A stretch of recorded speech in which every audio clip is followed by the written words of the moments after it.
Action. Now, in that last battle, we finished all 4 of our attacks. And that happens sometimes. A typical battle will go between 3 and 5, 6 exchanges, okay? So when that occurs, you simply move back up to the top attack, or if you're in chaos, you can then use any of your attacks again, as long as you don't use them twice before you use each of the others. So anytime you finish all 4 attacks, we call it a revolution, and you cycle back up to the top. And what I've done here is I just want to demonstrate to you how fusion works. And fusion is covered very briefly in the basic rules, but the only thing that you can make in fusion is a compound combo, and it does not require mole cards to do so.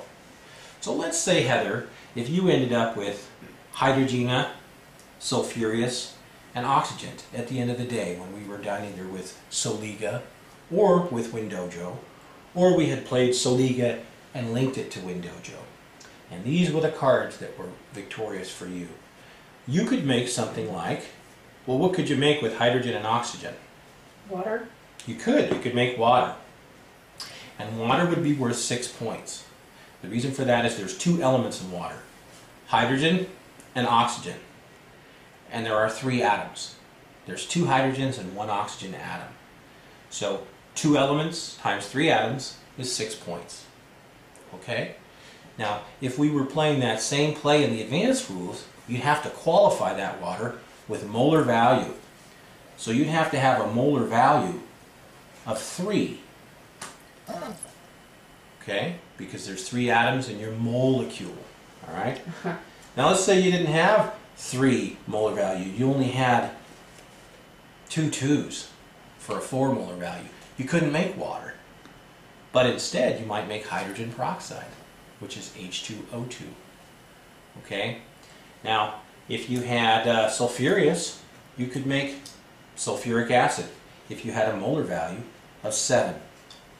And that would be H2SO4, or a total of 7 atoms in your molecule. Okay? Now, the scoring for these things for the advanced rules is just like the basic rules, except that you multiply your base value times the number of mole cards that you play into the formula. Okay? That's how compounds work in fusion. In fusion, you can make compound combos, alloy allies, which require no moles. For instance, here I've got zinc ore and copperhead. Zinc and copper make brass. So I could make my brass play for a potential of 20 points. Now if I flip my coin, I've got to get a positive. I get to flip once for each ingredient. I got 1 minus on the zinc and 1 positive on the copperhead. Okay? So I get 10 points. It's 10 potential points for every ingredient in your alloy. You can play any alloy in the real world as long as it exists or it has a commercial or practical application.